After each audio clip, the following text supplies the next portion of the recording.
Olha, o mercado de criptoativos pode parecer uma bagunça, né? Uma confusão de notícias e preços subindo e descendo. Mas no último fim de semana, três coisas bem diferentes aconteceram. E elas meio que se encaixaram. E juntas, elas nos dão um mapa bem interessante de para onde as coisas podem estar indo. Vamos decifrar esses sinais. E essa é a grande pergunta, né? O que realmente importa agora? E a gente não está falando de qualquer coisinha, de barulho de mercado. Cada um desses sinais, que vão desde os corredores do poder em Washington até os dados mais profundos da blockchain do Bitcoin, conta um pedaço essencial dessa história. Então, o nosso roteiro é o seguinte. A gente começa lá em cima, no cenário macro, em Washington.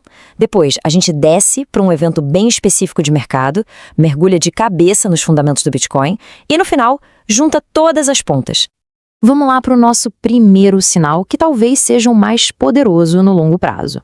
Uma virada de chave, quase um terremoto na forma como os Estados Unidos enxergam a regulação de cripto, que começou a se desenhar ali no dia 4 de setembro. E o ponto aqui, o que é realmente novo, é que não é uma agência trabalhando sozinha. Pela primeira vez, a gente está vendo um esforço coordenado entre a SEC e a CFTC.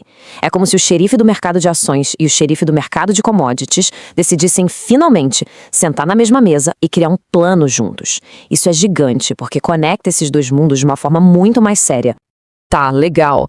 Mas na prática, para o dia a dia, por que isso importa tanto? Qual o impacto real dessa conversa lá em Washington para quem está investindo ou só observando o mercado?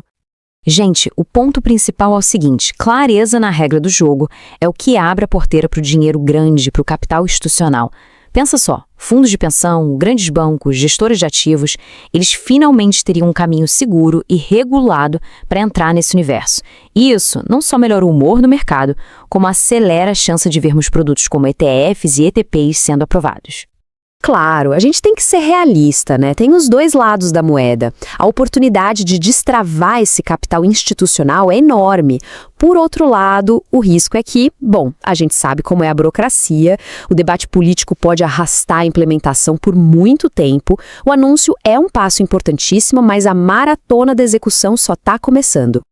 Beleza, então, enquanto a regulação está arrumando a casa para o futuro, o nosso segundo sinal mostra que o mercado não está parado, esperando. Pelo contrário, já está construindo pontes. E isso nos leva direto para um dos maiores ecossistemas de cripto. É super importante entender o que é o tal do STKE. Não é um ETF, tá? Não é um fundo que vai lá e compra Solana e guarda.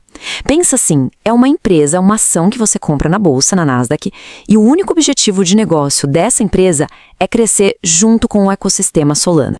E aí, claro, com esse anúncio, o mercado fez o que sempre faz. A especulação e a expectativa começaram a ferver, seguindo aquele velho ditado que todo mundo conhece: compre o boato.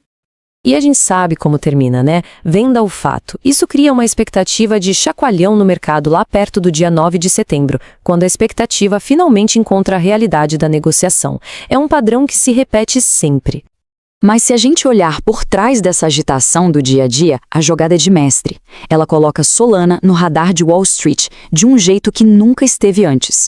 Cria uma ponte regulada para o dinheiro de verdade e, de quebra, posiciona Solana como a próxima grande história do mercado, logo depois do Bitcoin e do Ethereum. Ok, já falamos de política, de um ativo específico, agora vamos para o nosso terceiro sinal. E esse vem das profundezas dos dados da própria blockchain do Bitcoin. O que a rede está nos dizendo sobre o comportamento de quem realmente acredita no ativo a longo prazo? 72%. Esse número é simplesmente absurdo. É um novo recorde histórico da chamada oferta líquida de Bitcoin. Traduzindo, quase 3/4 de todos os Bitcoins que existem no mundo estão parados em carteiras que raramente ou nunca vendem. E olha só o tamanho disso no gráfico. Essa fatia gigante, que dá mais de 14,3 milhões de BTC, está trancada a 7 chaves. Isso quer dizer que a quantidade de Bitcoin realmente disponível para comprar no mercado está ficando cada vez menor, cada vez mais rara. E o mais fascinante, o mais maluco, é quando isso está acontecendo. Normalmente, quando o preço cai, o pessoal entra em pânico e vende. Só que agora aconteceu o contrário. Mesmo com uma queda de 15%, o pessoal continuou guardando, acumulando mais. Isso não é só otimismo, sabe? É convicção pura e simples. Então, a briga no mercado hoje é essa. De um lado, a gente tem esse sinal fundamentalmente forte, esse aperto de oferta que vai se formando, do outro, os sustos do dia a dia, como uma baleia gigante que resolve vender 97 mil BTCs de uma vez só, ou um dado de inflação que assusta todo mundo. É a convicção de longo prazo contra o nervosismo do curto prazo. Beleza, agora é a hora de amarrar tudo isso. A gente viu a regulação, viu a adoção e viu os fundamentos. Como é que essas três peças se juntam para formar o quebra-cabeça completo e dar uma visão clara do mercado? A história fica bem clara e bem lógica, né? Primeiro, a política está limpando o terreno para a adoção institucional entrar. Segundo, essa adoção já está acontecendo criando pontes reais como a que vimos com a Solana. E terceiro, lá na base de tudo, o ativo fundamental desse mercado, o Bitcoin, está ficando estruturalmente mais escasso a cada dia que passa.